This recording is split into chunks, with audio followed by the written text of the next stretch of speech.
If you like watching international marathons, you'll be familiar with the name of top Kenyan runner Tegla Loroupe. But there's more to Tegla than travelling the world, winning international honours for her country.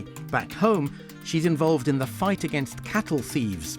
In Kenya, armed cattle raids regularly lead to people being killed or having to flee their homes. And about a month ago, Kenyan armed forces launched a big operation against cattle rustlers. And as the BBC's Wairimu Gitahi now reports, Tegla Loroupe has been trying to do her bit by setting up an athletics foundation to offer youngsters in northwestern Kenya an alternative to becoming involved in cattle rustling. Cattle are the most important aspect in any pastoralist community. They are the main source of livelihood. They are used as food, they are sold to pay for the family upkeep and to pay bride price, among other purposes. But for many pastoralist communities in Kenya, Uganda, Sudan, Ethiopia and Somalia, cattle have also become a source of great tragedy. Daniel Olongusura, who comes from the Maasai pastoralist community, is singing a song he and his colleagues used to sing when they were preparing to go on a raid.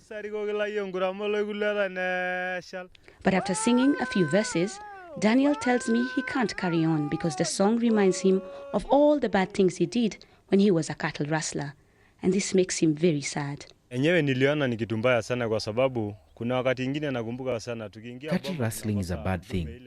I remember one day we went to raid a homestead. When we arrived, we found they had only one cow and we stole it. Imagine, we stole the only cow they had and we didn't care. This is how cattle rustlers behave. We left the children and the rest of the homestead with no source of milk. We left them in abject poverty. All the cows we stole when we raided did not benefit us in any way because what we were doing was sinful. Daniel's feelings about cattle rustling echo those of other pastoralists I talked to. Wengine wanaachwa wakiwa maskini na hata wengine watoto wao wanaachwa na It's not good because it increases poverty and children are left without their fathers when they are killed during these raids. watoto wanaachwa wakiwa maskini. The people who raid think they gain, but all they are doing is inviting curses. When stealing cattle, they leave the calves without their mothers, and these calves moo very often because they are missing their mothers, and these cries are curses on the raiders. Cattle rustling is not good because if my son is a cattle rustler, he might be killed. If not killed, he may be injured seriously. And this would make me incur a lot of hospital bills, which may even force me to sell all the cattle I have in my homestead. The consequences of these raids are financially devastating for the families. Their resulting poverty is even made worse by the severe droughts that often ravage these poor pastoralist communities and kill off their remaining cattle. In recent years, the use of guns to raid has meant that many people have lost their lives. Tegla Loroupe was the first African woman to win the New York Marathon in 1994, and she's still a front runner. She has set up an initiative to stop cattle rustling, a problem that affects her own home area.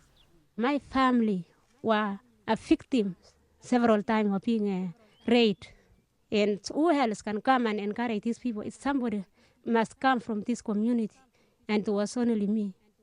Stealing from one another doesn't help, but costs a lot of lives.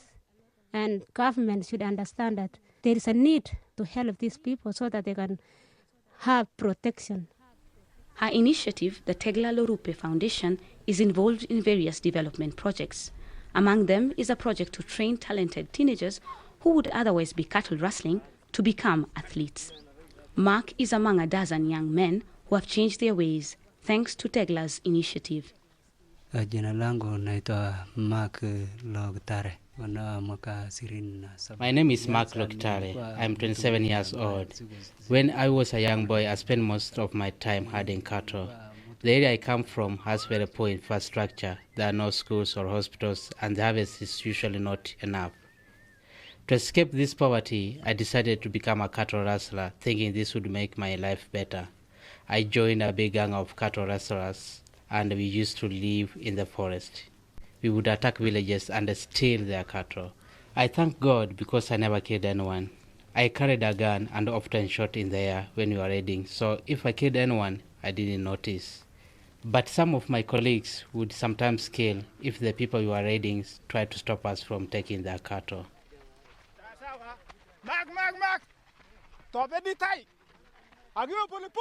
Nikaenda kuiba kama Karamojong, huko Karamojong, kutoka Karamojong nikaenda Turkana. We stole cattle in different places, like in Karamojong, Turkana, and Morokoi.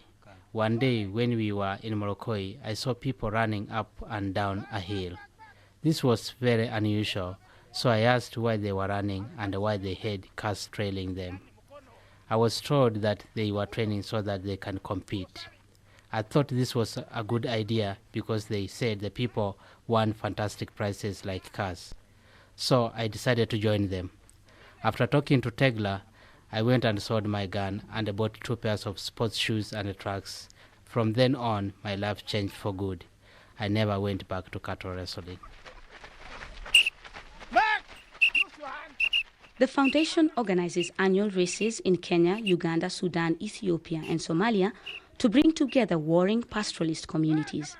When Mark first competed in one of these races, he won. So Tegla arranged for him to run in the London Marathon in 2004. But because of lack of experience, he didn't fare well. Even so, Tegla tells me Mark has had a great influence on other pastoralists in West Pokot, where he lives. Well, Wairim, you have to understand, Mark was a real warrior who was staying in the forest, fighting and stealing and selling. But it happened that when he came for this race, everybody was from his group. They were shocked that Mark Loktare ran, and he caught 25,000 Kenya shillings, of which he bought, like, I think 6 cows. He went home and talked with a friend and said, listen, I caught these cows. I didn't kill anybody. There was not blood, but it was clean money. My dear friends, it is time for us to train. We have other means. Hii ni nyumbani sasa. Sasa huyu ni wewe? Hii ni mimi na ndugu yangu. Just before Mark and I said goodbye after a long chat about his adventurous life, he produced some pictures he wanted to show me. The first was of himself in African dress, adorned with beautiful beaded necklaces and bangles. On his feet were leather sandals. He told me that when he was a cattle rustler, he always dressed like this. On the second picture, Mark was looking very different. He was wearing sneakers and a tracksuit. These days, he said, he can't dress in African attire as often as he used to because of his new profession as an athlete. The photos made me realize how dramatically the Tegla Loroupe Foundation has changed Mark's life, and what a difference it will bring to other cattle rustlers by helping them to trade in their guns for running shoes. And meeting Kenyan marathon runner Tegla Loroupe for Outlook was the BBC's Wairimu Gitahi.